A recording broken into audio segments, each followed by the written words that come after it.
প্রত্যেক সন্তানই তাদের বাবা মায়ের কাছে কলিজার টুকরা। তাই সন্তানকে আদরের ক্ষেত্রেও বাবা মায়ের কোনো সীমা পরিসীমা থাকে না। তবে বাবা মায়ের উচিত তাদের সন্তানদের শুধুমাত্র আদর না করে প্রত্যেকটি সন্তানকে সঠিক শিক্ষাটুকু দিতেও সচেষ্ট থাকা। এক্ষেত্রে সন্তানটি পরিবারের সবচেয়ে ছোট ভেবে ছাড় দেওয়ারও কোনো অবকাশ নেই। কেননা এমন সব সঠিক নিয়মের মধ্য দিয়ে বড় হয়েই এই সন্তান একদিন একজন উপযুক্ত মানুষ হিসেবে নিজেকে গড়ে তুলবে। এভাবেই তারা উজ্জ্বল করবে বাবা মায়ের মুখ। তা না হলে কিন্তু সন্তান নিজেকে ভুল পথে পরিচালিত করে একটা সময় নিজের জীবন তো নষ্ট করবেই, উপরন্তু বাবা মারও দুশ্চিন্তার কারণ হয়ে দাঁড়াবে। এতে সামাজিকভাবেও পুরো পরিবারটি হবে হেয় প্রতিপন্ন।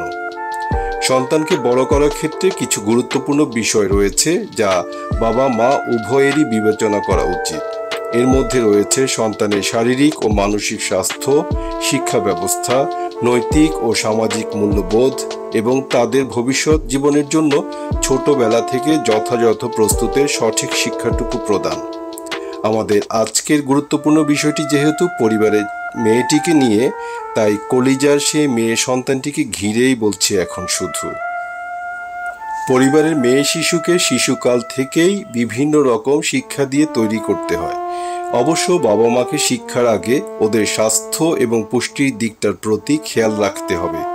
একটা মেয়ে শিশু বড় হয়ে আবার অন্য শিশুদের মা হবেন, একটা পুরো সংসারের সব কিছু দেখভাল করবে, তাই তার বা তাদের শরীরে পর্যাপ্ত পুষ্টি থাকতে হবে। এজন্য মেয়ে শিশুটিকে আগে নিজেকে সুস্বাস্থ্যের অধিকারী করতে হবে। উপযুক্ত পুষ্টির জন্য তারা সুষম খাবার, ফলমূল, শাকসবজি, ডিম, দুধ ঠিকমতো খাচ্ছে কিনা, বা আমরা বাবা মায়েরা ঠিকমতো এসব হেলদি খাবার ওদেরকে দিচ্ছি কিনা, সে বিষয়ে প্রত্যেক বাবা মাকে সজাগ থাকতে হবে। সন্তানেরা, বিশেষত মেয়ে সন্তানেরা অনেক সময় নিজেদের জন্য উপকারী খাবারগুলো নাও খেতে চাইতে পারে। সেক্ষেত্রে ওদেরকে মারধর বা গালিগালাজ না করে শান্তভাবে বুঝিয়ে খাওয়াতে হবে। পুষ্টিকর খাবার যে ওদের সুস্বাস্থ্যের জন্যই প্রয়োজন, এটা ওদের বোঝাতে হবে শান্তভাবে। মেয়ে শিশুটিকে পুষ্টিকর খাবার খাওয়ানোর পাশাপাশি ওর পর্যাপ্ত ঘুম নিশ্চিত করতে হবে। শিশুটিকে শারীরিকভাবে সচল রাখার জন্য খেলাধুলায় অংশ নিতে উৎসাহিত করতে হবে। মেয়ে ছেলে সবাইকে শেখার আগ্রহ তৈরি করতে হবে এবং তাদের পড়াশোনাকে উপভোগ্য করে তোলার চেষ্টা করতে হবে। পড়ালেখার পাশাপাশি অন্যান্য দক্ষতা বিকাশে বাসার মেয়ে শিশুটিকে খেলাধুলা, সঙ্গীত বা শিল্পকলা প্রভৃতি বিষয়ে উৎসাহিত করতে হবে। মেয়ে শিশুকে ভালো আচরণ, শ্রদ্ধা, সহানুভূতি এবং দায়িত্বশীলতা শেখাতে হবে। তাদের মধ্যে সামাজিক সচেতনতা বৃদ্ধি করা এবং সমাজের প্রতি দায়িত্বশীল হতে উৎসাহিত করতে হবে। সততা, ন্যায়পরায়ণতা এবং সহমর্মিতার মতো মূল্যবোধের শিক্ষাও দিতে হবে। এগুলো তাদের বয়স অনুযায়ী একটু একটু করেই বোঝাতে হবে। জোরাজুরি না করে শান্তশিষ্টভাবে মাঝে মধ্যে খুব আপন হয়ে মেয়ে শিশুদের এগুলো শেখাতে হবে। ওরা যাতে প্রথম থেকেই বুঝতে পারে যে বাবা মাই সবচেয়ে আপন এবং এসব বিষয়গুলো অবশ্যই আমাদের ভালোর জন্যই। মেয়ে শিশুটির সঙ্গে বন্ধুত্বপূর্ণ সম্পর্ক বজায় রাখা, তাদের কথা মনোযোগ দিয়ে শোনা এবং তাদের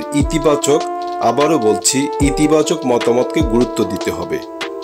মতামত যদি নেতিবাচক বা ক্ষতিকর হয়, তাহলে এতে তার বা তাদের কি ক্ষতি হতে পারে তাও তাদের বুঝিয়ে বলতে হবে। বাসার ছেলে ও মেয়ে সন্তানদের মধ্যে কখনোই বৈষম্য করা যাবে না। কন্যা সন্তানের প্রতি সবসময় শ্রদ্ধাশীল থাকতে হবে এবং তাদের নিরাপত্তা নিশ্চিত করতে হবে। মেয়েদের জন্য কারিগরি ও বৃত্তিমূলক শিক্ষা সুযোগ তৈরি করে দিতে হবে, যাতে তারা স্বাবলম্বী হতে পারে। ধর্মীয় অনুশাসন ও নৈতিক শিক্ষার মাধ্যমে তাদের সঠিক পথে পরিচালিত করতে হবে। বাবা মাকে তার মেয়ে সন্তানটিকে আত্মনির্ভরশীল হতে উৎসাহিত করতে হবে। কেননা এখন সময় পাল্টেছে। মেয়েরা এখন আর রান্নাঘরে থাকার জন্যই বেঁচে নেই শুধু, অনেক ক্ষেত্রেই তাদেরকে আজ সংসার সামলিয়ে ঘরের বাইরেও থাকতে হচ্ছে পুরুষদের সাথে একত্র হয়ে। বয়সন্ধিকাল থেকেই ছেলে এবং মেয়েদের মধ্যে বেশ কিছু পরিবর্তন হতে থাকে। বিশেষ করে মেয়েদের শারীরিক পরিবর্তনটা এ সময় সকলের চোখে পড়ে। অনেকে বিষয়টা স্বাভাবিকভাবে নিলেও কিছু কিছু খারাপ মন মানসিকতার লোকদের ক্ষেত্রে এই পরিবর্তনটা তাদের কুদৃষ্টির নজরে বিরাজ করে থাকে শুধু। ফলে বয়সন্ধিকাল থেকেই যেন আমাদের দেশের মেয়েদের শিশু থেকে নারীতে পা রাখাটা শুরু হয়ে যায়। এমনটা অবশ্য আমাদের সামাজিক অবস্থার কারণেই মূলত ঘটে থাকে।